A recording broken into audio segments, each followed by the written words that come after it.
Hi BookTube, my name is Juan. I am just one reader. Thanks for joining me today.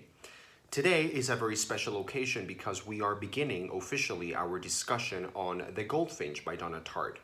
So if you were not aware, we are doing a huge read-along with a lot of people, and you can go and check out Sarah's channel. Her channel is Hardcover Hearts, and she, just like me, she will be posting regular check-in videos every week or so talking about a particular section of the book that we're reading.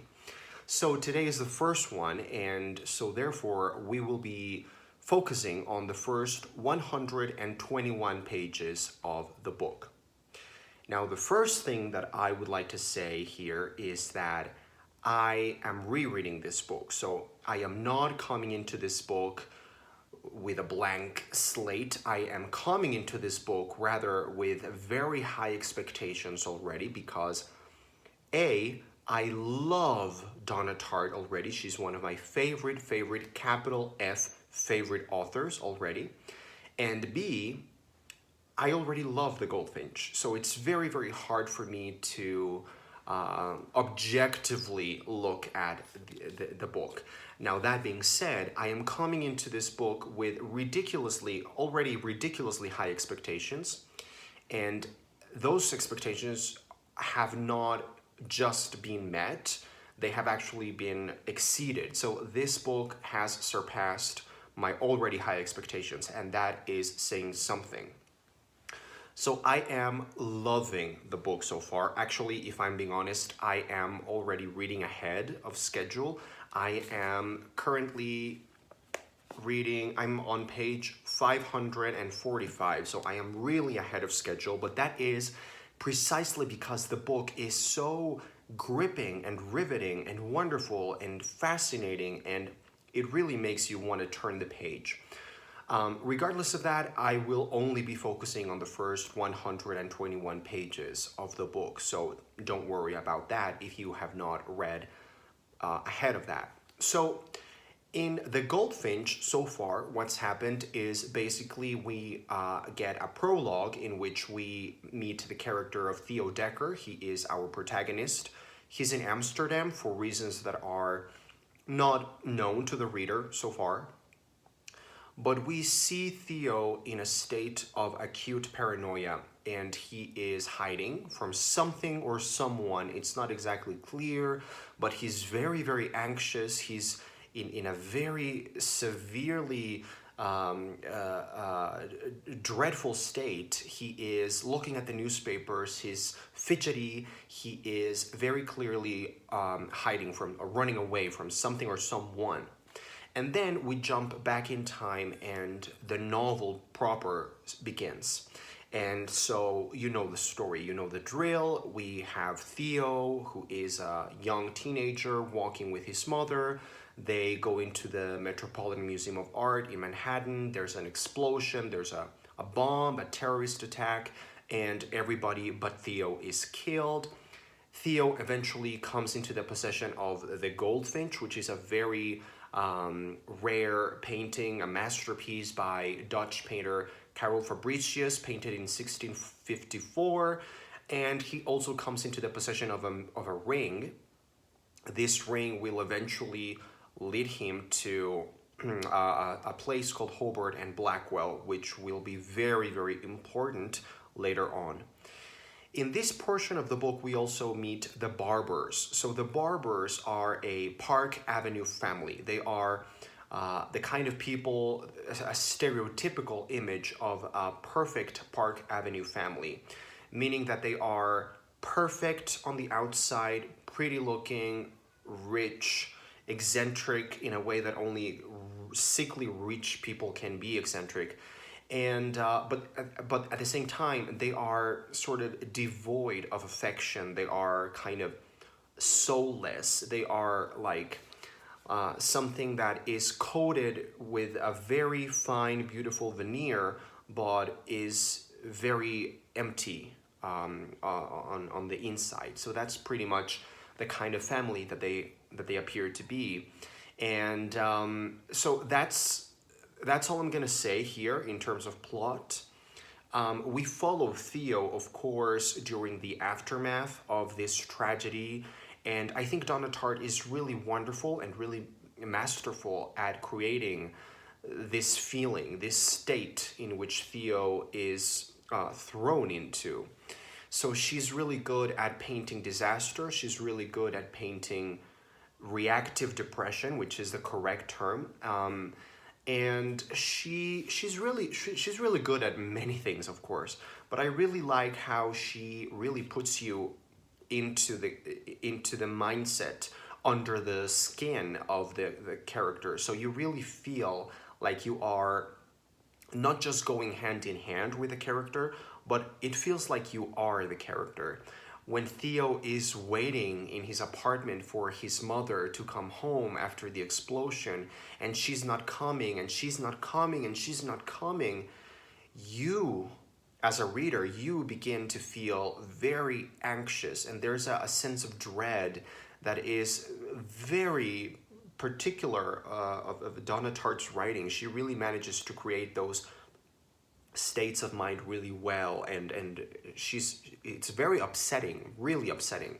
And this is something that she does in The Secret History as well. I remember there's a portion of The Secret History in which the protagonist, whose name I have completely forgotten right now, is very sick, and he is very cold, and he spends a winter that is so dreadful and so awful, and I remember feeling that upset just as the character was feeling, and she does the same trick again. She pulls it off in The Goldfinch.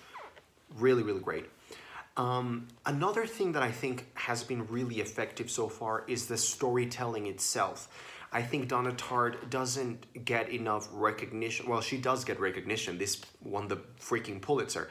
But I feel like she is just really, really great at storytelling, at spinning a yarn.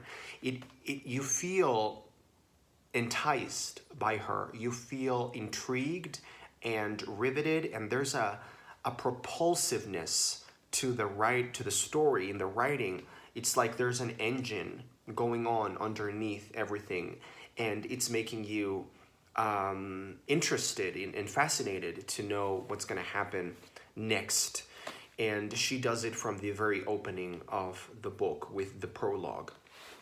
And again, this is something that she had already done in The Secret History when she gave everything away in the opening lines of that book, and she grabbed you from the get-go. She does the same thing here. Now, in terms of things that I would like to discuss with you, and I would really like to know what you think in the comments down below, I think the most obvious thing to like in this book is, of course, the writing itself. The writing style is incredibly beautiful. Sometimes I find it a little bit too beautiful, but it's never annoying. It's never too much. It's just walking a fine line, and it's just on the cusp of becoming pretentious, but it never becomes pretentious. It's just so beautiful. And I feel like that's because she's an author, Donna Tartt is an author who has spent 10 years crafting this novel. And so it feels just like the painting of the Goldfinch itself, or like many other pieces of art. It feels like something that has been very delicately painted, like with very tiny brushstrokes. And this is something that Donna Tartt has said herself in some interviews, that she paints in a very, very huge canvas, but with very, very teensy tiny brushstrokes. And I feel that's exactly the right way of explaining how her writing feels. So that's the writing. Now, another thing that I, of course, think she's really, really good at is the characters, the characterization, I mean.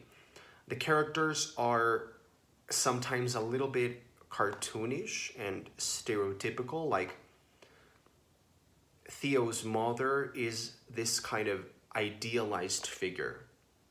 The Barbers are a stereotypical kind of family from a very specific area in Manhattan. And there are some other characters that feel a little bit too cliched or too stereotypical, for lack of a better word, and yet she always manages to paint them with enough detail and with enough nuance that they feel unique and they feel real. And you buy them, and you buy the ridiculous things that they are saying, and you buy the ridiculous things that they are doing. So I really compliment the chef on that. Another thing that I am really impressed by the writing in this book is the detail. Donna Tartt is putting so much detail in here, but it's not unnecessary detail. It's not detail for the sake of detail. I feel like she is planting just the right amount of very specific detail so that we can picture exactly the kind of environment, exactly the kind of atmosphere that she wants us to picture. And also the characters. The characters are detailed enough and detailed in a way that is very, very unique and very specific. And so it's very precise because we really get to see these characters the way that she wants us to see them. And some of these detail is just really, really good. Really is... There's a character in this book that I thought was hilarious. He's a psychiatrist. He's Theo's psychiatrist. Theo, because he has just lived through a horrible tragedy, is going to some sessions with this young psychiatrist. And he's described as a very young, like in his early 30s.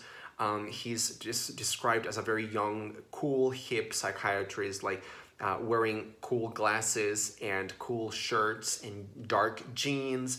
And she says something hilarious. She says that that he looked like someone who had just gotten out of a poetry reading in the basement of a church or something like that. And I immediately started laughing uproariously like a maniac because I thought that was just exactly the perfect kind of detail to give us, which is very playful as well. She's not a stiff, rigid kind of writer who takes herself too seriously. I feel like she's very playful in this book, and we can see glimpses of that from very early on.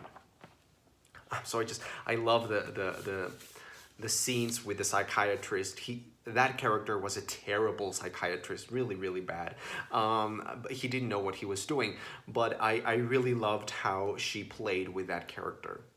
Of course, there's a lot of symbolism, there's a lot of metaphor in here, there's a lot of important philosophical questions that are being raised, but I don't want to get to that right now in this video. So far, I am loving the book. I am going to finish it very, very soon because I feel it's just riveting and really adventurous. And there are some amazing passages in here. So I really love that. And so yeah, that's my takeaway right now for today. And just how wonderful she is at the little detail, because it's in the details. You know, the devil is in the details. And there's a reason why this book feels so atmospheric, even though the settings are not special, really. I mean, the settings are a New York apartment, the barber's apartment at Park Avenue, a store. Eventually, we will go to Las Vegas, Nevada. So the settings are not exactly fascinating in and of themselves, but it's the way that she,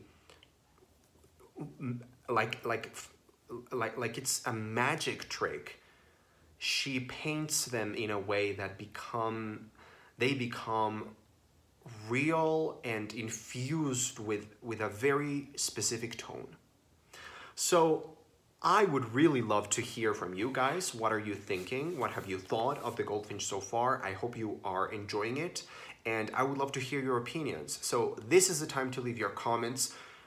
Don't be stingy with your comments. Just comment all the way, and we will try to have a discussion down below. And I will see you for the next check-in video. Thanks for watching.